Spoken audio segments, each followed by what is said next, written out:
श्रीमद् भगवद गीता का संदेश आधुनिक मानव के लिए कितना उपयोगी है। आज हजारों वर्ष बाद भी यह भगवद गीता का जो संदेश कितने करोड़ों लोगों के मन में शांति प्रदान करता है, उन्हें जीवन को नए सिरे से जीने की प्रेरणा देता है। यह मानव न केवल जीने की कला बताता है वह संदेश, परंतु बढ़ने की भी कला बताता है। दैनिक जीवन में हमारे जो विभिन्न युद्ध होते हैं, चाहे वे बाह्य युद्ध हो जिसमें कि बाह्य हमारे संकट हो, आर्थिक परिस्थिति का संकट हो, पारिवारिक कष्टों का संकट हो, अनेक प्रकार के संकटों के विरुद्ध जो युद्ध होते हैं, या फिर समाज में विभिन्न प्रकार के जो दुष्कर्मी हैं, दुर्जन हैं, उनका सामना करना पड़ता है। जो समाज में बहुत प्रकार की कुरीतियां हैं, इनसे भी लड़ना पड़ता है। यह भी एक प्रकार का युद्ध है। हमारे भीतर में काम को जो विभिन्न दुर्गुण, विभिन्न शत्रु हैं, उनके साथ भी युद्ध करना पड़ता है यदि उन्हें आध्यात्मिक प्रगति करने को, मन में शांति लाने को। और बाह्य जीवन में भी कई प्रकार के दुष्कर्मियों से, कई प्रकार के दुर्गुणों से, कई प्रकार के जो समाज के विभिन्न अंग हैं, जो समाज को तोड़ना चाहते हैं, उनके विरुद्ध भी हमें जहद करनी पड़ती है, युद्ध करना पड़ता है। एक दोनों प्रकार के युद्धों का किस प्रकार से कुशलतापूर्वक किया जाए ताकि हम दैनंदिन जीवन में सफलता प्राप्त कर सके, दैनंदिन जीवन में सुख प्राप्त कर सके, शांति प्राप्त कर सके। और इतना ही नहीं, हम शाश्वत सुख, शाश्वत शांति प्राप्त कर सके। और अंतिम जो युद्ध है, सबसे बड़ा युद्ध है, वह मृत्यु के विरुद्ध का युद्ध।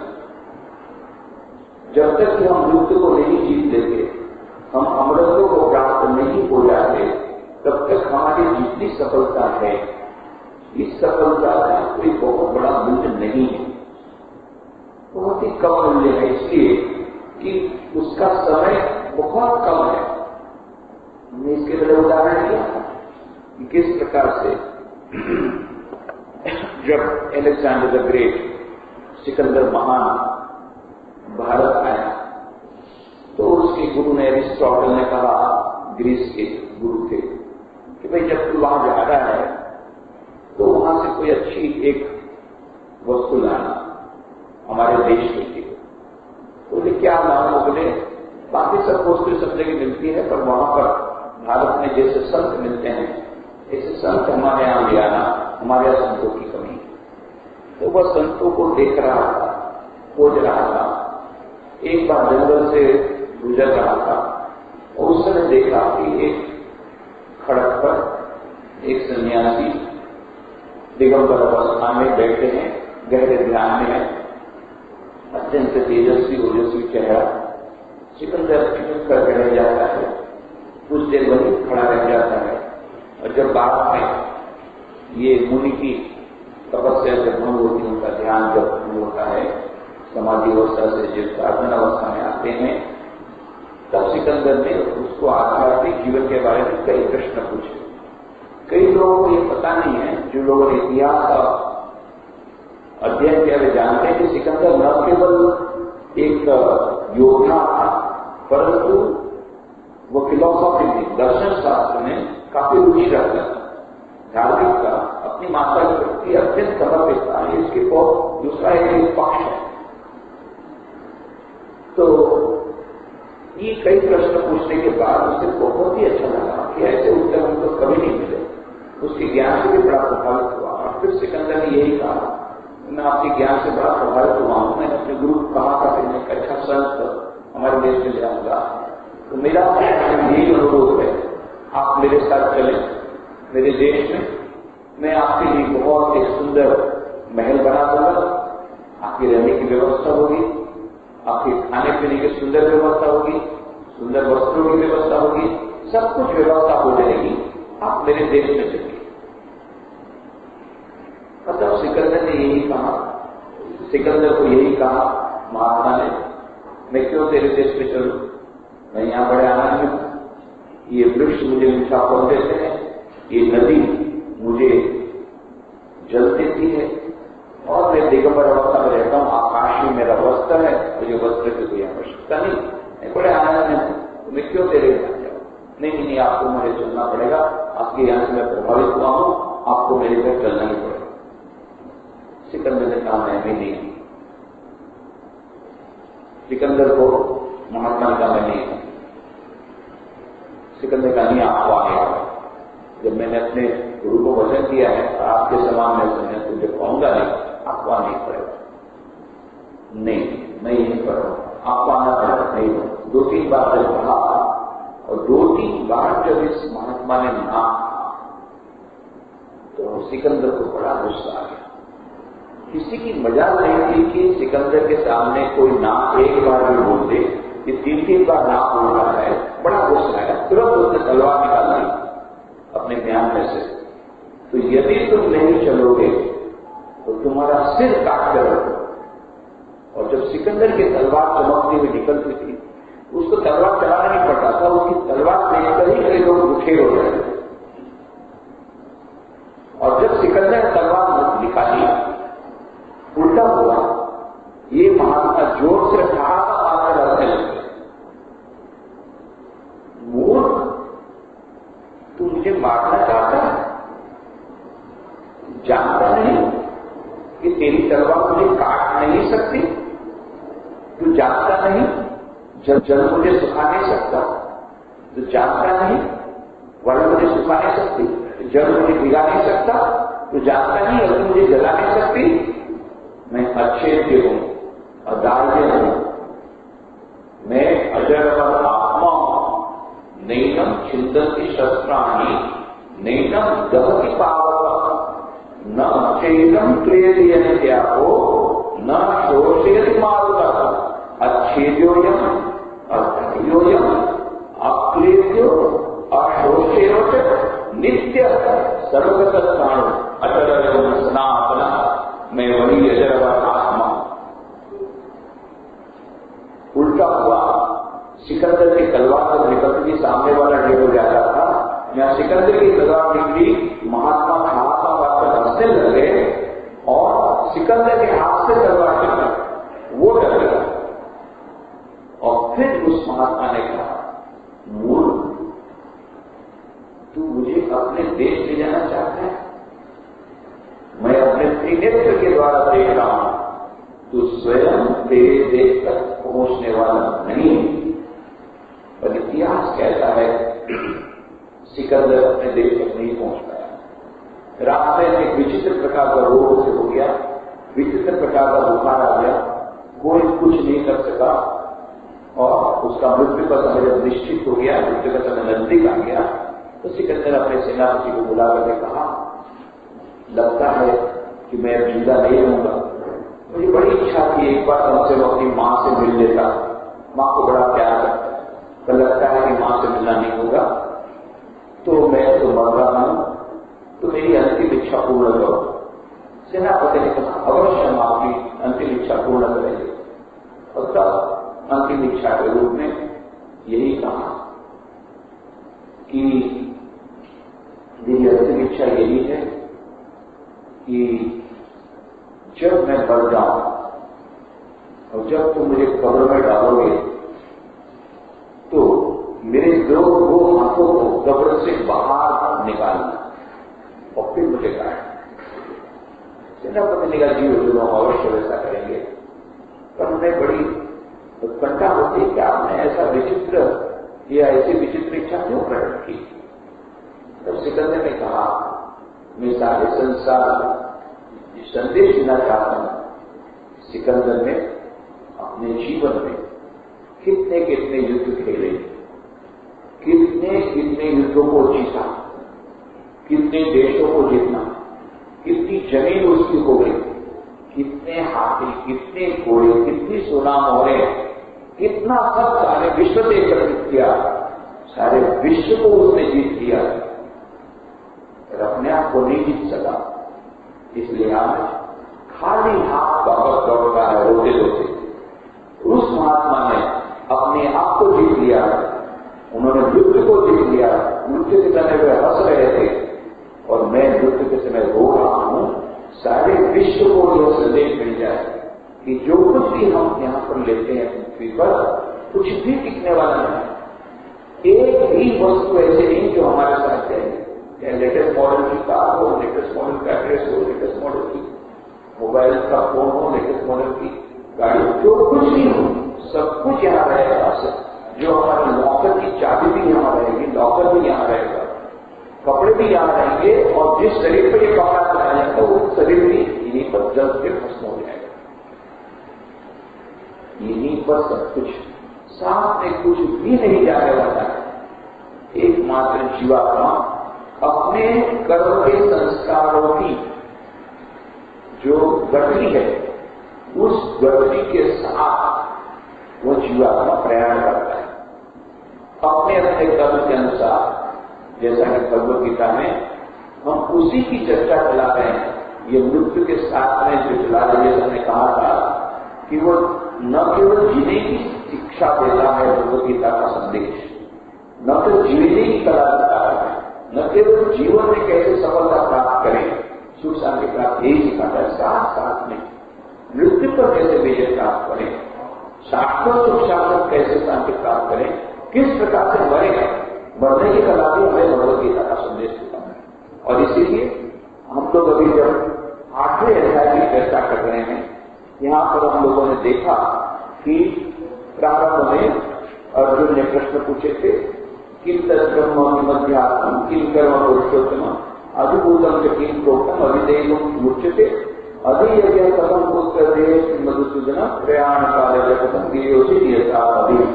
7 प्रश्न पूछे, जिसमें कि है पुरुषोत्तम, जिसका वर्णन क्या, वो ब्रह्म क्या है, अध्यात्म क्या है, तथा कर्म क्या है, और अभिभूत नाम से क्या कहा गया है, तथा अभिदेव नाम से क्या कहा जाता है।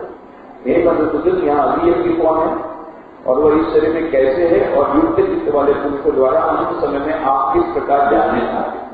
ये 7 प्रश्न पूछे, उसमें से 6 प्रश्नों का उत्तर तो उन्होंने तुरंत दे दिया।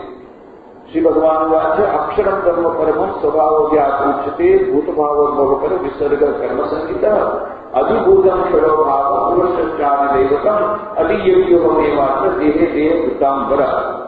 6 प्रश्नों का उत्तर 2 लाइनें दे दिया। 2 श्लोक कौन कौन से? हे अर्जुन, यह परम अक्षर जो ब्रह्म, परम अक्षर था जिसका परिणाम सच्चिदानंद प्रभात ब्रह्म है, और अपना स्वरूप अर्थात जीवात्मा अध्यात्म कहा जाता है, तथा भूतों के भाव को उत्पन्न करने वाला, भूतों के मतलब जीव के भाव को उत्पन्न करने वाला शास्त्र भी यज्ञ दान और होम है, वह मानी, वह उसका जो त्याग है वह विसर्ग है। और कर्म संगीतम, कर्म नाम से कहा गया है। यह जो ब्रह्म जो होम आदि के लिए निमित्त दान दिया जाता है वह है कर्म। और उत्पत्ति विनाश धर्म वाले सब पदार्थ अधिभूत हैं और हिरण्य पुरुष अधिदेव है। और हे देवधारी में श्रेष्ठ अर्जुन, इस शरीर में बाहुल्य हुई विष्णु रूप से अति यज्ञ के रूप में विराजमान। तो ये 6 प्रश्नों के उत्तर तो तुरंत भगवान ने दे दिए। और 7वां प्रश्न सबसे महत्व का प्रश्न, जो कि अर्जुन ने कहा कि हे प्रभु, आपने कहा था कि इस प्रकार से इनकी सद्गति होती है, तो प्रयाण काले कथम गेय अस्ति। तो आपने कहा था प्रयाण काल में आप जानने में आ जाते हो, तो किस प्रकार से प्रयाण काल में आप जानने में आ जाते हो। अब उस प्रश्न का उत्तर यह प्रारंभ करते हैं भगवान, जिसकी हम चर्चा पिछली कुछ चर्चाओं से इन्हीं लोगों को लेकर के कर रहे हैं। ये मानव पुनरावर्तन हो रहा है। अंत काल में व स्मरण मुक्त्वा कलेवरम यह प्रयाति समद्भाव याति नास्ति संशय। जो व्यक्ति अंतकाल में मेरे को ही स्मरण करता हुआ शरीर को त्याग कर जाता है, वो मेरे साक्षात स्वरूप को प्राप्त होता है। इसमें कुछ भी संशय नहीं है, निस्संदेह। कैसी जोरपूर्वक बात करते हैं श्री कृष्ण, बिल्कुल संदेह मत। जिसने भी अंत समय में मेरा स्मरण कर लिया उसका बेड़ा पार हो गया, वह मेरे को ही प्राप्त होता है। फिर उसको विभिन्न योनियों में भटकना नहीं पड़ता। तो जैसा कि हमारे भारतीय शास्त्रों का मानना है कि व्यक्ति की जब मृत्यु होती तो शरीर यही रह जाता है और उसका जीवात्मा फिर वो गमन करता है अन्य लोगों। तो जैसे कोई लोगों के घर में, कुछ लोग के यहाँ परंपरा है, सभी धर्मों में कुछ न कुछ परंपरा है, कुछ दिनों तक वे अशौच मनाते हैं, ऐसा मानते हैं कि वो मानो सूक्ष्म रूप में वो जीवात्मा विराजमान रहती है और इसलिए वो कुछ दिनों के लिए 13 दिन हो, कुछ भी तब तक सभी जगह, सभी शास्त्रों में सभी प्रकार के कर्म है, 13 दिन तक कुछ अशौच मनाते हैं जो कुछ भी। उसके बाद में वह जो जीवात्मा अपने कर्म के अनुसार गति को प्राप्त होता है। यदि उसने बहुत ही खराब कर्म किए हों तो ऐसा मानते हैं कि वह निम्न गतियों में जाता है। दो प्रकार के ओपिनियन है। कुछ लोग कहते हैं निम्न गति में नहीं जाएगा, रिग्रेशन कभी नहीं होगा। एक बार मनुष्य योनि में आया तो मनुष्य योनि में ही प्राप्त होगा। भले ये बात अलग है, उसने बहुत ज्यादा किसी को सताया होगा तो अंधा होकर के जन्मेगा, लंगड़ा होकर के जन्मेगा, गरीबों को बहुत दुख दिया हो तो गरीब होकर के जन्मेगा। कर्म के अनुसार उसकी गति होगी, पर जन्मेगा मनुष्य रूप में। पर दूसरा एक मत ऐसा है कि नहीं, कि बहुत ज्यादा कर्म किया होगा तो कुछ समय के लिए वो भोग योनि में जाएगा, अर्थात पशु पक्षी की योनि में जाएगा और अपना कर्म समाप्त करके फिर से वो जीव में आ जाएगा, मनुष्य जीव में आएगा। जो कुछ भी कर्म के अनुसार उसका जो पुनर्जन्म होगा। और जहां तक ध्रुव मृत्यु, ध्रुव जन्म मृत्यु से, हमने द्वितीय अध्याय में देखा था, भगवान श्री कृष्ण ने कहा था कि जिसका भी जन्म होता है उसकी मृत्यु निश्चित है और जिसकी मृत्यु हुई उसका जन्म निश्चित है। अधिकांश समय मनुष्य का जब मृत्यु होती है, मनुष्य की मृत्यु होती है तो वो मनुष्य रूप में ही जन्म लेता है, ऐसा मानते हैं। ये बात अलग है कि उसके कर्म के फल के स्वरूप उसका जन्म होता है। तो किसी ने मान लो बहुत अच्छे कर्म किए हैं तो वह धर्मान क्या जन्मेगा या अच्छी तरह जन्मेगा, अच्छे निज परिवार में जन्मेगा। उसने मान लो बहुत आध्यात्मिक साधनाएं की, बहुत आध्यात्मिक साधनाएं की, पर अंतिम जो लक्ष्य तक पहुंच नहीं पाया, वो जो अंतिम लक्ष्य है, जो अष्टम सोपान समाधि या ईश्वर दर्शन या आत्मज्ञान, वहां तक पहुंच नहीं पाया, काफी साधना थी। तो उसका क्या हुआ? छठे अध्याय में देखा, अर्जुन ने कहा कि ये भगवान आपने भी इस साधन वगैरह कहा, मुझे डर ही लगता है कि साधन करते करते मैं मर गया, साधन पूरा नहीं हुआ, तो मैं न यहाँ का था वहां का था, और तुम तो भ्रष्ट दुनिया न माया मिली है राम, अभी राम के पीछे गए, राम तो मिले नहीं, इधर माया भी छूट गई, तो मेरे दोनों प्रकार से मेरा खत्म नाश हो गया, तो फिर मैं क्या नाश हो जाएगा मेरा? इतनी सारी साधना से विफल हो जाएगी। तो भगवान श्री कृष्ण कभी जो एक भी छोटा सा भी अच्छा काम किया है वो कभी व्यर्थ नहीं होता है। जो भी साधना की है वो सब साधना, वो जो अकाउंट में जमा होती है वो साधना, और जहां से उसने छोड़ा है उसी साधना से अगले जन्म में शुरू करेगा। ऐसा नहीं कि यहाँ पैसा चला गया, पहले से भी हो गया, ऐसा नहीं, वो कैरी फॉर्मूल हो जाता है। पाप और पुण्य दोनों का बैलेंस कैरी फॉर्मूल होता है कर्मों का। ये कर्मों की गति केवल साथ में जाती है और कुछ साथ में नहीं जाता है। तो यह जो कर्म उसने अध्यात्म साधना रूपी कर्म किए, उसके फलस्वरूप क्या होगा? शुचीनाम श्रीमताम गेहे योग भ्रष्टो विचारते। फिर उसका जो पुनर्जन्म होगा वो कैसे परिवार में होगा? शुद्ध परिवार, शुचीनाम, अत्यंत संस्कार संपन्न, बहुत ही पवित्र ऐसे कुल में उसका जन्म होगा। शुचि नाम श्रीमताम गेहे, यह जो योग भ्रष्ट है, योग के अंतिम स्टेज तक नहीं पहुंच पाएगा कि मैंने मृत्यु होगी, तो उसका फिर क्या होगा जन्म? शुचि नाम श्रीमताम गेहे, श्रीमंत के यहाँ जन्म होगा। क्यों भाई? शुचि नाम बोलने से हो जाता अच्छा पवित्र कुल में जन्म लेगा? नहीं, यह जो कलयुग है, श्री रामचंद्र ने कहा कलयुग में अन्नगत प्राण है।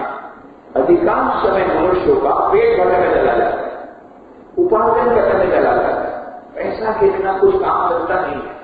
तो वह धनिक के यहाँ जन्म लेगा ताकि उसको ये पैसा कमाने की कोई चिंता नहीं रहे, वो बिल्कुल साधना में डूब सकेगा।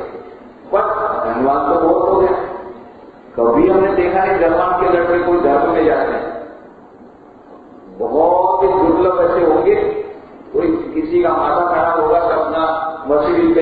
छोड़ करके यहाँ पर आसन में आके ध्यान करेगा, ऐसा तो देखा नहीं। तो इसलिए पंडित शर्त ये बताई, शुचिना श्रीमताज्ञ है दोनों, केवल धर्मान के अंदर मिलेगा नहीं, ऐसा धर्मान जो शुचिना अत्यंत शुद्ध, वह पवित्र जो कुल है, उस पवित्र कुल में उसका जन्म मिलेगा, ताकि उसको जो रोजी रोटी के बंधकों की कोई चिंता न रहेगी। जो जहां से साधना छोड़ा है वहां से वो साधना प्रारंभ हो जाते, ऐसा नहीं कि उसकी साधना विफल हो गई, नहीं हुई। तो दो प्रकार के लोग हुए, जिन लोगों ने साधना नहीं की अपने जीवन में, अध्यात्म के साथ उनका कोई नाता रिश्ता नहीं है।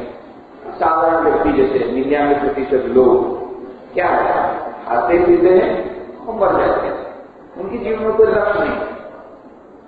लेकिन ये बात अलग है कि ये कहा गया कि मनुष्य पशु में अंतर क्या है, तो कहा गया आहार निद्रा भय वैतनश्च सामान्य वेद पशु भी नराना धर्मों देशा अधिको विशेष धर्मेण पशु भी सना।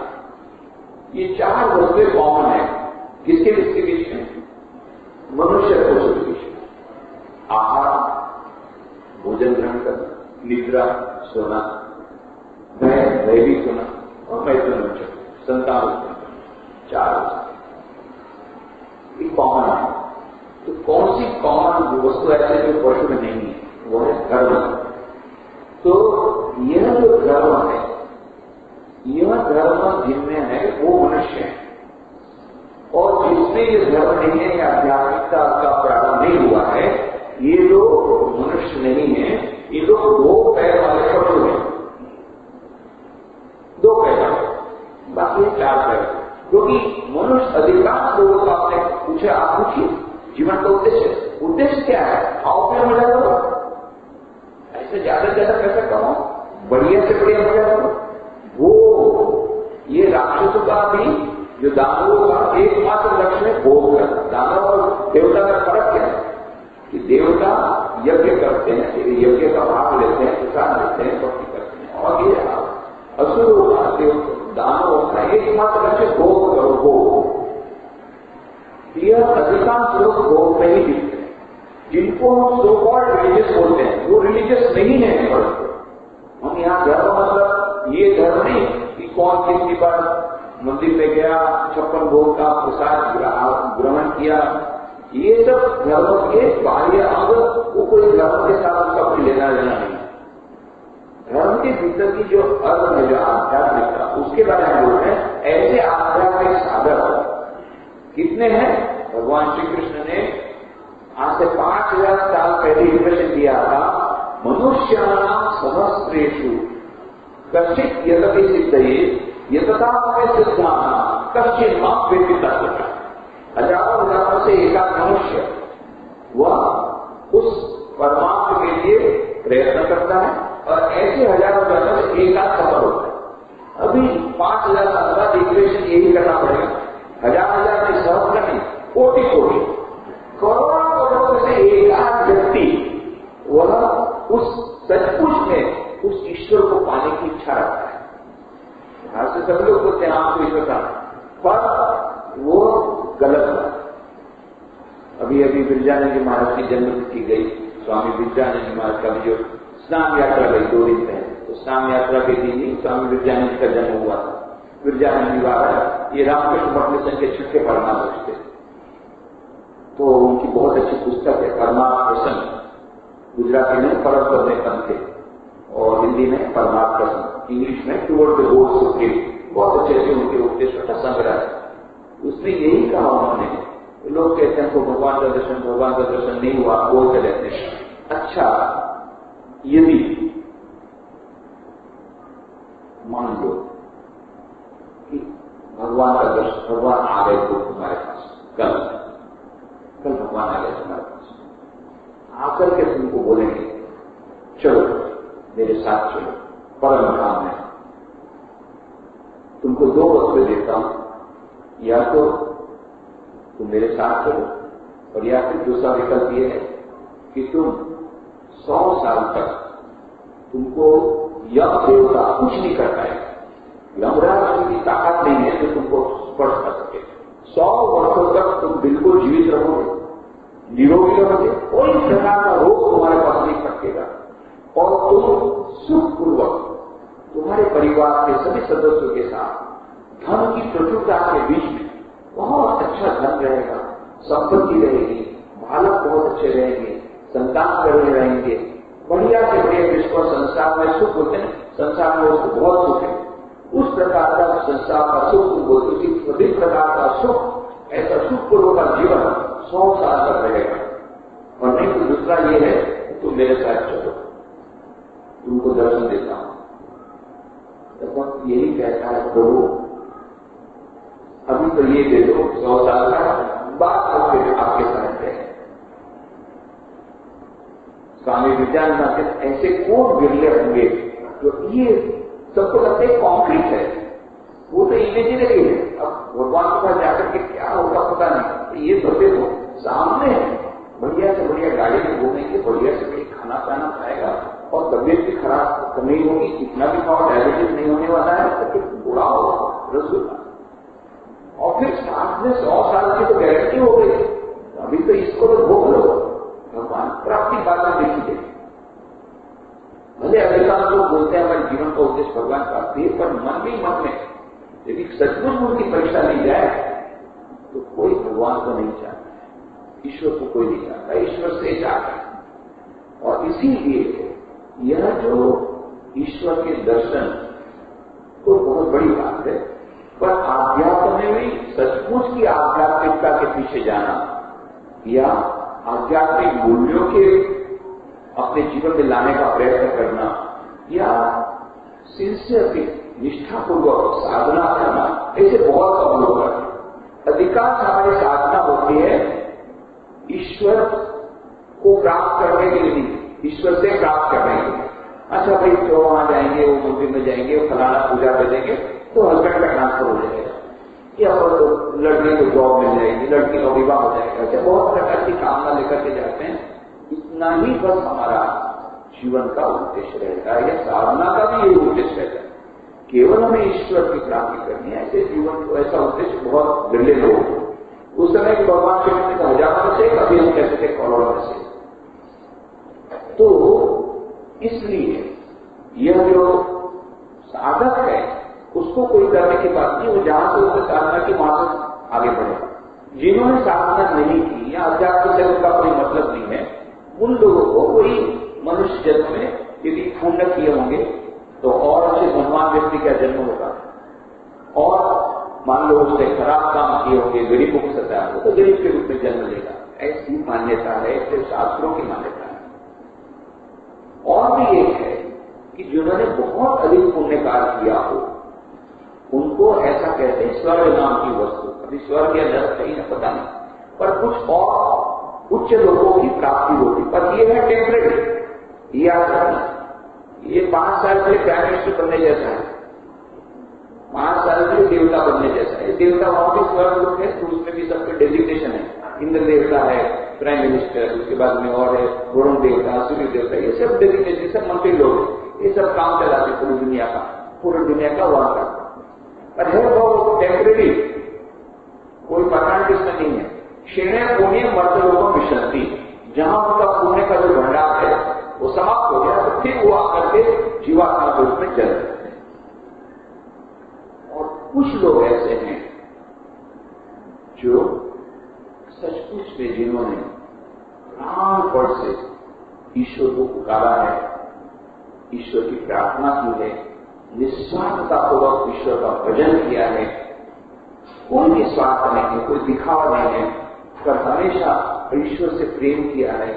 और ये जो 4 प्रकार के योग हैं, ज्ञान योग, भक्ति योग, राजयोग, कर्मयोग, उसमें से कोई भी एकाध योग था उसने बहुत पालन किया है निष्ठापूर्वक, तब जाकर के और इसने वो साधना उसकी यदि समाप्त हो गई, समाप्त नहीं हुई तो जहां से उसने पूरी पूर्ण रखी वहां से पूर्ण करने का प्रयत्न करेगा अगले जन्म में, फिर से जन्म। पर जिसकी साधना पूर्ण हो गई उसको फिर वापस नहीं लौटना पड़ता, उसको कहते उसकी मुक्ति हो जाती है।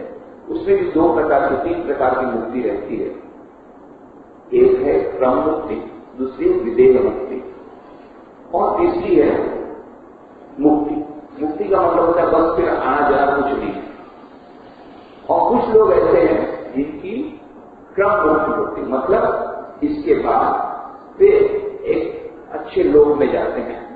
जैसे मान लो कृष्ण भगवान श्री कृष्ण का भक्त है, तो उसकी इच्छा मैं गोलोक में रहूंगा, वैकुंठ में रहूंगा और ईश्वर के साथ मैं लीला करूंगा, ईश्वर के साथ ही मैं चलूंगा, ईश्वर के प्रसाद लूंगा, ऐसा एक मन में भाव। तो मानो वो वैकुंठ में गया। फिर शिव जी का जो भक्त है उसको शिवलोक में जाना, तो शिवलोक में गया। ये सब जो कहा जाते हैं लोग, ये मानसिक है, ये भौतिक नहीं है। जैसे मंगल ग्रह में भी सब जा रहे हैं इस प्रकार से, कोई भाई वैकुंठ लोग होगा तो वहां भी हम लोग स्पेस क्राफ्ट भेजते हैं, ऐसी बात नहीं। ये भौतिक नहीं, ये मानसिक धरातल है। तो इस प्रकार से यह जो विभिन्न लोगों में जाकर के फिर बाद में उसकी मुक्ति होती, ईश्वर के साथ उसका मिलन हो जाता है। ब्रह्मविद ब्रह्मैव भवति। जिसने ज्ञान योग का अध्ययन किया उसने अपनी आत्मा, उसने अपनी साधना के अंदर क्या पाया? ब्रह्मविद ब्रह्मैव भवति। तो ब्रह्म के साथ एकाकार हो गया, आत्म साक्षात्कार हो गया, अखंड सच्चिदानंद ब्रह्म में विलीन हो गया। जैसे मानो एक समुद्र है, समुद्र में भगवान श्री रामचंद्र कहते हैं एक नमक का पुतला समुद्र में नापने के लिए गया कि इसकी गहराई कितनी है, वो गया वापस आया नहीं। तो ये ज्ञान योग हुआ है, वो जब साधना करने जाता और सच्चिदानंद समुद्र में जब डूबा तो फिर वापस नहीं आया। ब्रह्मविद ब्रह्मैव भवति, ब्रह्म में जाकर तो ब्रह्म में विलीन हो जाता। ये ज्ञान योग की साधना, ये मुक्ति। और जो भक्त है वो मुक्ति नहीं चाहता, बोले मैं शक्कर के साथ मिलना नहीं चाहता, मैं शक्कर का स्वाद लेना चाहता हूं, शक्कर के साथ घुलना नहीं चाहता, शक्कर का स्वाद लेना, आई वॉन्ट टू टेस्ट। तो फिर वो वैकुंठ लोक में ब्रह्मलोक में गया, कुछ समय तक रहा और बाद में विलीन किया। तो पर उसको जन्म देना नहीं हुआ, पुनः जन्म उसका नहीं, बस उसकी यात्रा, अनंत की यात्रा वो समाप्त हो गई। और जो जिन्होंने अपूर्ण साधना की है, पूर्ण साधना नहीं, उनका पुण्य जन्म हुआ और ये साधना जहां से अपूर्ण थी वहां से प्रारंभ करें। और अधिकांश लोग जिनका आध्यात्मिक साधना से मतलब नहीं, भगवान से मतलब नहीं है, केवल भगवान से चाहिए, बस भौतिक लाभ चाहिए, सुख चाहिए और इस प्रकार के भोग चाहिए, तो इसका बारंबार जन्म होगा। बारंबार जैसे अच्छे कर्म रहे तो अच्छी प्रकार से जन्म होगा, खराब कर्म रहे तो खराब जन्म होगा, चलता ही रहेगा। पुनरपि जन्म पुनरपि मरण पुनरपि जननी छठे शयन ये संसारे बहु दुस्तारे कृपया पाप पानी मुरारे भज गोविंदम भज गोविंद। ये बार बार जन्म लेना पड़ता है, फिर जन्म लिया, फिर मरा, फिर जन्म लिया, फिर मरा, ये अनंत काल चलता है। कब उसकी उसका समाप्ति कब? जब मुक्ति हो जाती है। या फिर भक्तों के, यदि मुक्ति कहते हैं हम ज्ञानी के शब्दों में, निर्वाण कहते हैं, बौद्ध लोग कहते हैं निर्वाण, वो भी एक ही वस्तु है निर्वाण। ज्ञान योगी की दृष्टि में कहते हैं मुक्ति या मोक्ष। और भक्त योगी के भक्त हैं जो भक्तियों का आचरण करते, उनके लिए कहते हैं ईश्वर का दर्शन। तो ईश्वर का दर्शन, आत्म साक्षात्कार, मुक्ति, मोक्ष, निर्वाण, ये सब एक ही स्टेज के पर्याय है, जहां पर कि हमारी यात्रा का अंतिम पड़ाव, अंतिम मंजिल, बस इसके बाद और कोई यात्रा नहीं। तो ये है, तो जब तक ये नहीं होता है तब तक, तो फिर जब तक ये अचीव नहीं हुआ तब तक हमें पुनर्जन्म लेना ही पड़ेगा, बार बार होना पड़ेगा। भगवान श्री कृष्ण ने कितनी आशा की वाणी बताई कि ये इतना अत्यंत कठिन है। बहुत ही समाप्त उन्होंने कहा, जो कुछ भी किया भूल जाओ, बीती चाहे बिताए आगे की तुम दे, अंत काल क्षमा में और शरण मुक्ता कलेवरम यह प्रयास मदभाव या के नाम से दर्शन। बिल्कुल चिंता मत करो, बिल्कुल संशय नहीं, अंत काल में यदि मेरा स्मरण हो गया बस मेरा प्रयास, फिर मेरे साथ मेरा मिलन हो जाएगा और मुझे ये सब झंझट में नहीं जाना पड़ेगा। इतने हजारों कोटि कोटि जन्मों में जाकर के कोटि कोटि दुखों को प्राप्त करना कुछ नहीं, सभी दुखों से निवृत्ति। और जिन्होंने ईश्वर का चिंतन नहीं किया मरते समय, उनका क्या है? यम यम व्यापी स्मरण भावम त्यजत्यंते कलेवरम कम कलेवैति कौन्तेय सदा तद्भाव भाविता। एक उनकी पुत्र अर्जुन अंधकार में जिस जिस भी भाव को स्मरण करता हुआ शरीर को त्यागता है उसको ही प्राप्त होता है, परंतु सदा उसी भाव को चिंतन करता हुआ। तो जिस भाव का स्मरण किया उस भाव को प्राप्त होता है। उदाहरण दिया जड़भरत का, हिरण को बताया, हिरण की त्यासक्ति हुई, मरते समय हिरण का चिंतन किया, हिरण को उसका जन्म, बाद में फिर हिरण जब बन गया तो फिर से मनुष्य हुआ, अब उसके बाद में जड़भरत बन गया, किसी से कोई आसक्ति नहीं। ये जड़भरत की कहानी है। तो जिस जिस भाव के द्वारा हमारा समाप्ति में जो भाव हमारे मन में रहता है उसी भाव के अनुसार हमारा होता है। तो हम लोग यही कहते हैं सारी जिंदगी में खूब पाप कर लो, खूब भोग लो, बस अंत में भगवान का नाम नहीं लेगा, बेड़ा पार। कितनी बढ़िया है, कितना सुंदर है। इस आगे जिंदगी क्यों बचत करें, भगवान का नाम लेना, ये करना, साधना करना, अंतिम समय में बस एकदम से भगवान का नाम ले लेंगे और हो जाएगा। बहुत अच्छा सुनने में लगता है। उदाहरण देते हैं, देखो आजादी कितना खराब काम किया, बाद में मरते समय उसने बस नारायण नारायण बुला, वो तो नारायण अपने लड़के को बुलाना चाहता था, नारायण नारायण करके मर गया। अब ये सब जितने यमदूत आए, इतना खराब काम किया था, वो नरक में जाने के लिए सब यमदूत आए, इधर से विष्णु के सब दूत आ गए, दोनों के बीच लड़ाई हुई, बोलिए तो हमारा, बोले तो हमारा, तुम्हारा कैसे हुआ? इतने सारे खराब काम किए, भले खराब काम किए। भगवान श्री कृष्ण ने गीता में कहा है कि अंत काल में मामे और कर्म उसका करेगा, अंत समय में जो भी यदि मेरा नाम ले तो बेड़ा पार, तो उसने मेरा नाम लिया है, इसलिए भगवान ने बोला लाओ उसको हमारे पास जाओ, भगवान के पास रखो, हो गया, उसका बेड़ा पार हो गया। अब बोला था नारायण वो भी गलती से अपने पुत्र को, तो भी उसका बेड़ा पार हो गया, तो बस बेड़ा पार हो जाएगा। अंत में समय कैसे भी करके ये न कहने प्रकार अंत समय में भगवान का नाम लो, बस भगवान के साथ मिल जाओ। उदाहरण की अजामिल कर देते। फिर जो ये पूर्व पक्ष उत्तर पक्ष वाले बोलते हैं, अरे भले अजामिल ने इस जन्म में बहुत पाप किए हो, पूर्व में बहुत कर्म किए थे, उस पूर्व जन्म में अच्छे कर्म के कारण उसको इस प्रकार से नारायण की प्राप्ति। अब अपने अपने पर जो भी होगा, भगवान श्री कृष्ण ने एक शब्द लगाया, अत्र संशय न अस्ति याति नाप्यत्र संशय। इस वस्तु में बिल्कुल संशय नहीं, संदेह मत रख, ये अंतकाल में जो मेरा स्मरण कर लेगा उसका बेड़ा पार। पर ऐसा होता नहीं। जैसा हमने उदाहरण दिया कि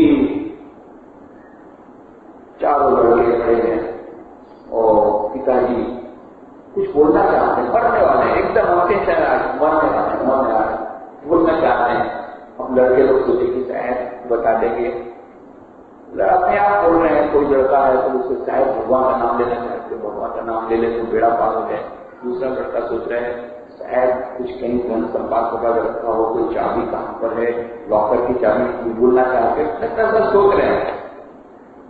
अब वो बहुत मुश्किल से इतना ही बोले, देखो भाई दिया जल रहा है, मिट्टी तेल बहुत खत्म हो रहा है, मैंने मुश्किल से इतनी सारी जिंदगी में पैसा कमाया, तो जो ऐसा बर्बाद कर रहे हो, अरे उसकी जो दिया हो उसको थोड़ा सा कम तो जलाओ, उसकी दीप को कम तो लो, ऐसा बोलते पड़े। तो ये होता नहीं है।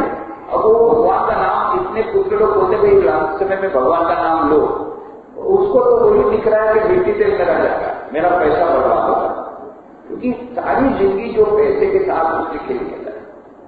अब यदि मान लो किसी ने सारी जिंदगी स्टॉक मार्केट में ही बिताई है, तो उसको तो मरते समय में स्टॉक मार्केट ही आएगा, ये कितना हुआ, वो इससे बोलेगा कि भगवान कुछ भी बोलेगा कि बढ़ गया, कितना कितना, उसको ये पॉइंट ही दिख रहा है, अरे बढ़ गया नहीं, ये भगवान आ गए नहीं, वो भगवान है, उसको तो पॉइंट दिख रहा है, पॉइंट कितना।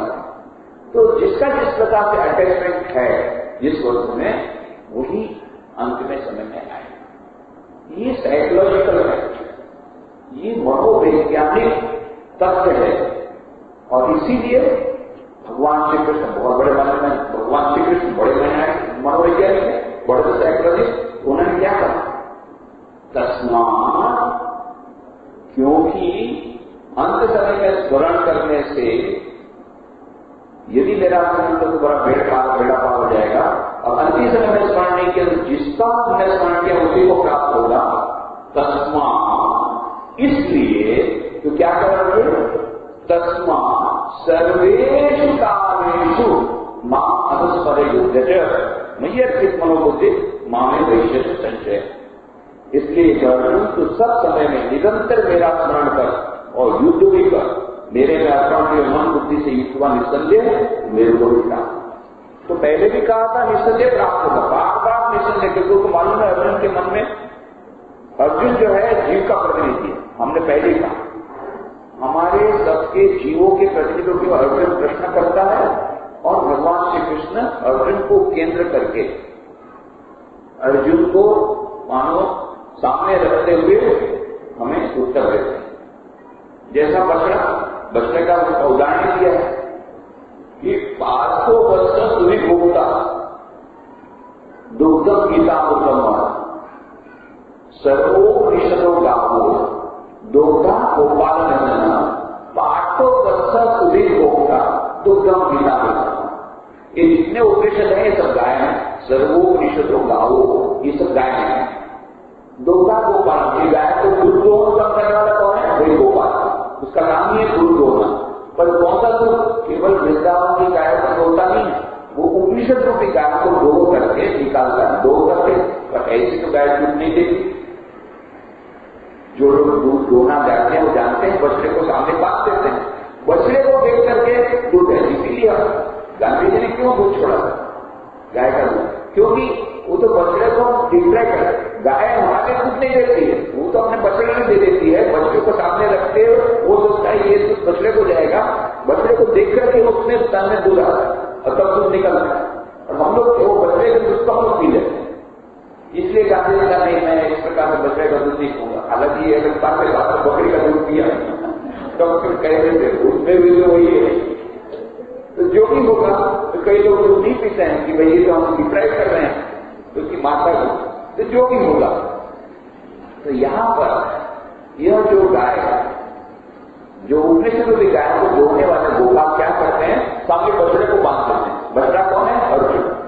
500 वर्ष सुधीर भोगता, और दूध देने वाले कौन है, हम लोग सब। ये गीता रूपी अमृत का दुग्ध पान हम लोग करते हैं। कैसे दोने वाले, भगवान से। पर ऐसे गाय दूध नहीं देती, सामने बछड़ा वो है अर्जुन। तो मानो अर्जुन सब जीवों के प्रतिनिधि के रूप में अपने प्रश्नों को रखता है। भगवान श्री कृष्ण अर्जुन को उत्तर दे, अर्जुन को और सारे मानव जाति को दे रहे हैं। क्योंकि जितने आज के आधुनिक मानव के प्रश्न हैं, आज से 5000 साल पहले भी वही मानव प्रश्न अर्जुन के मन में थे जो उन्हें पूछे, इसका उत्तर दिया। तो इसलिए बारंबार भगवान श्री कृष्ण निस्संदेह संशय पत्र, मालूम है कि आधुनिक मानव बड़ा संशय वाला, अर्जुन भी संशय वाला, हम भी संशय वाला, हमको संशय होता है कितनी कहा है, क्या सच में ऐसा होगा। इसलिए भगवान कहते हैं बिल्कुल संशय मत कर, निस्संदेह मरते समय भी मेरा नाम ले लिया, बस तेरा जगह था, तू मेरे को कहा। और इसका उपाय क्या है, उपाय मनोवैज्ञानिक श्री कृष्ण बता, उसका उपाय यही, सबसे मेरा स्मरण किया कर, तो अंत में मेरा ही स्मरण आएगा ऑटोमेटिकली। 24 घंटा हमने जिसका ध्यान किया है, आप देखिए। बाकी नृत्य के समय की बात छोड़ दीजिए, रोज सोना ये भी तो नृत्य है। रोज हम सोते हैं और जागते हैं, मानो पुनर्जन्म हो गया। तो सोते समय कैसे विचार आते हैं, सारे दिन में जो किया वही विचार आते हैं। सारे दिन में जिसने क्रिकेट खेला है उसको वो क्रिकेट ही याद आता है। क्रिकेट में देखा होगा किसी ने, सारे दिन मान लो आपने क्रिकेट में देखा, आपको क्रिकेट के विचार आए। सारा दिन आपने ये किया, कट्टा मार्केट किया, शेयर मार्केट किया, तो शेयर मार्केट का रहेगा। सारा दिन यदि भगवान का भजन किया तो रात को भजन भगवान नहीं आ रहे। तो जिस प्रकार से यह मानव ज्ञानी, उसी प्रकार से सारे जीवन में यदि हमने सब समय ईश्वर का नाम लेने का प्रयत्न किया तो अंत में ईश्वर का स्मरण होगा, और अंत में जहां ईश्वर का स्मरण होगा तो बेड़ा पार हो गया, तो ईश्वर प्राप्त होगी। जो मानव बढ़ने की कला भगवान श्री कृष्ण बताते हैं, क्योंकि मरना तो नहीं, सबको मरना पड़ेगा। कितने लोग सोचते हैं कि बाकी सब बनेंगे मर जाएंगे, हम नहीं जी, हम नहीं मरना। कई लोग ऐसा होते हैं, उनको बोलते हैं, हम पूछा भाई तुम्हारा प्लानिंग क्या है, कब, बोले मरना तो है नहीं, प्लानिंग क्या बोल रहे हैं, हमको काम तो कभी मरेंगे नहीं। किसी को भी पूछो, अच्छा आपको मरने का प्लानिंग, कोई मरने का प्लानिंग किसी का नहीं है। बाकी का प्लानिंग है। इस प्रकार से पैसा इकट्ठा करना है कि मानो करोड़ों जन्मों तक वो रहने वाले हैं, करोड़ों वर्षों सभी लोग इस प्लानिंग करते हैं। कोई भी प्लानिंग में ऐसा नहीं कि चलो इतने साल के बाद हमको मरना है, तो कोई प्लानिंग नहीं करता, क्योंकि सबको यही मालूम कि हमको मरने वाले नहीं। इसीलिए हमने कहा था युधिष्ठिर कोई यही प्रश्न पूछा था यक्ष ने, 5 पांडव जा रहे हैं वनवास के समय और प्यास लगी, तो युधिष्ठिर ने कहा देख, और ये क्राइसिस मैंने भी, कोई भी क्राइसिस हुई तो भीम, कोई भी प्रॉब्लम हुआ सबसे पहले भीम, संकट के समय सबको भीम आ दिया जाता है। इंग्लिश ने कहा बहुत प्यार करके, भीम जरा देखो तो क्या यदि पानी ला सको, कहीं पानी है, अभी चढ़ गए पेड़ पर, हाँ थोड़े से ऊपर तालाब दिख रहा है, मैं अभी जाकर चलाता हूँ पेड़ पानी, आप लोग फेंकिए यहीं पर विश्राम। गया हो गया, वापस आए। नेक्स्ट महीने अर्जुन, नेक्स्ट क्राइसिस में अर्जुन को भेजा, देखो भाई आया नहीं वापस, वो भी वापस नहीं है। फिर नकुल सहदेव को भेजा, वो भी, फिर युधिष्ठिर खुद गए, जाके देखा चारों भाई तालाब के किनारे लाश पड़ी हुई, आश्चर्यचकित हो गए, बहुत ही दुख हुआ। और जहां पानी लेने जा रहे हैं, खबरदार ये 4 की जैसे आता तुम्हारे हालत ऐसी हुई। मैंने कहा था मेरे प्रश्नों का उत्तर दो, बाद में पानी क्यों नहीं मारे, पानी पीने के खबा तुम्हारी भी ये हालत, पहले मेरे प्रश्नों का उत्तर दो। युधिष्ठिर तो बहुत ही ये काफी बुद्धिमान, उन्होंने पानी नहीं किया, बोला प्रश्नों का उत्तर दिए। कई प्रश्न पूछे गए थे, महाभारत में सब प्रश्न आते हैं, यक्ष प्रश्न के नाम से पूरा आते हैं। एक प्रश्न था कि आश्चर्य, सबसे बड़ा आश्चर्य वस्तु कौन सी है दुनिया में? हम लोगों से तो बताते थे एक क्या हुआ है, राजमहल भी आ गया है, 7 wonders of the world. Yudhishthir ने यही कहा सबसे आश्चर्य वस्तु ये है, मनुष्य अपनी नजर के साथ, आंखों के साथ प्रतिदिन कितने कितने लोगों को मरते हुए देखता है, और कभी कभी तो स्मशान यात्रा में नहीं जाता, कभी तो अपने हाथ से वो अग्नि दाह भी देता है, और फिर भी प्रत्येक मनुष्य यही सोचता है मैं कभी नहीं बोलता, कभी नहीं बोलता, प्रत्येक मनुष्य यही सोचता है। ये सबसे बड़ा आश्चर्य दुनिया का। तो यह मानो ये महाभारत का तत्व क्या है, भगवत गीता ये क्या है, ये जीवन के कुछ रहस्य को हमारे सामने रखता है, ताकि हम अपने जीवन को सुधार सकें, अपने मृत्यु को सुधार सकें। तो इसलिए यह भगवान श्री कृष्ण बारंबार कहते निस्संदेह चिंता मत कर, यदि तू सर्वेषु कालेषु सब समय मेरा स्मरण करेगा अवश्य मुझे प्राप्त होगा। तो सब समय उसका स्मरण कैसे कर सकते हो, इसकी विस्तार से चर्चा हमने की थी।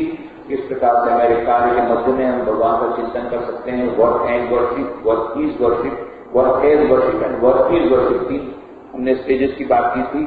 और किस प्रकार से जड़भरत की कहानी कही, बलराम बोस, रसिक मेहता, मूलक राम, ये सब ईश्वर का नाम लेकर के किस प्रकार से ईश्वर के साथ चले गए, किस प्रकार से बलराम बोस ने स्वयं देखा रथ पर श्री रामकृष्ण आए, रास्ते से बाहर निकले और बलराम बसु के उनके पति देवता की आत्मा को लेकर, जीवात्मा को लेकर रथ में बैठ कर रवाना हुए, सब उन्होंने देखा।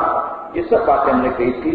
और किस प्रकार से ये कर्मों को करते करते भी हम सतत ईश्वर का स्मरण कर सकते हैं। और practice of the presence of God, जो ब्रदर लॉरेंस की किताब है उसका उदाहरण दिया था, द वे ऑफ लिविंग, इस पुस्तक का उदाहरण दिया था। ऐसे कई पुस्तकों के उदाहरण से हमने देखा किस प्रकार से स्पिरिचुअलाइजिंग एवरीडे लाइफ, दैनंदिन जीवन में किस प्रकार से हम यह जो तस्मात् सर्वेषु कालेषु मां युद्ध करते करते, अपने सर्वधर्म का पालन करते करते, अपने कर्तव्य का पालन करते करते, सब कुछ छोड़ करके नहीं, हिमालय में जाकर के नहीं, जंगल में जाकर के तो सभी लोग स्मरण कर सकते, उससे भी नहीं होता है। कई लोग सोचते हैं कि भाई इससे यहाँ भी इतने सारे काम का झंझट है, झंझट को छोड़ो है, चलो हिमालय में वहीं जाकर तपस्या करें, नहीं भगवान का नाम नहीं है, यहाँ तो भगवान का नाम होता नहीं, कितने सारे ये है, कितने प्रकार के काम है। पर हम लोगों ने जाकर के देखा, जो हिमालय में भी जो वहां जंगल में भी रहते हैं, इनका सारा दिन उसी में जाता है कि लोगों का भोजन कैसे मिलेगा, उसी में चला जाता है। भोजन लाने में वहां से जाते हैं, छत्र में जाकर के कहीं लाइन में खड़े रहते हैं, 10 बजे खाना खाया, फिर उसको रोटी को रखा, फिर रात को पानी सब भिगा कर फिर खाया, वो कैसे क्या होगा, कहां से कल रोटी मिलेगी, इसी चिंता में सारे समय। भगवान का नाम तो होता है, यदि यहाँ रेडीमेड खाना मिल रहा है, भगवान का नाम ज्यादा समय मिलता है। तो कहने का मतलब यह मन पर अवस्थित है। तो मन यदि हमारा ठीक रहा तो मन, भगवान श्री कृष्ण कहते हैं मां मनुस्वरी निजचर। स्वामी वीरेश्वरानंद जी महाराज बारंबार रामकृष्ण मठ विश्व के 10वें परमाले बारंबार इस वाक्य को कहते थे। उपाय क्या है? जो लोग संसार में रहते हैं, जिनको संसार का काम करना ही है, उनके लिए उपाय, यदि हमारा जीवन सुधारना है, हमारे मृत्यु सुधारना है, हमारा मनुष्य जीवन सार्थक करना है, बस ये मानो मूल मंत्र दे दिया भगवान श्री कृष्ण गीता में। बारंबार मुझे वीरेश्वरानंद जी महाराज कहा करते थे भक्तों को, मां मनुस्मर युद्ध, मां मनुस्मर युद्ध, मां मनुस्मर युद्ध करो, इनका ईश्वर का स्मरण करके करते युद्ध करो। तब और नहीं ईश्वर का स्मरण छोड़ करके युद्ध किया तो जीतने की कोई आशा नहीं, और जीते तो भी वो हार के समान। और मां मनुस्मर युद्ध, ईश्वर का स्मरण करते करते यदि युद्ध किया तो जीत हार का फिर कोई बहुत बड़ा इंपॉर्टेंस नहीं, क्योंकि फिर तुम्हारी जीत निश्चित है। कहने का मतलब ईश्वर की प्राप्ति ये अंतिम जीत है, वो निश्चित है। ये छोटी मोटी जीत आपको चल जाए। तो महामनुष्य युद्ध चल एक बहुत ही बड़ा संदेश हमें भगवान श्री कृष्ण दे रहे हैं। इसके बाद की चर्चा हम बाद में करेंगे। आज ये समाप्त।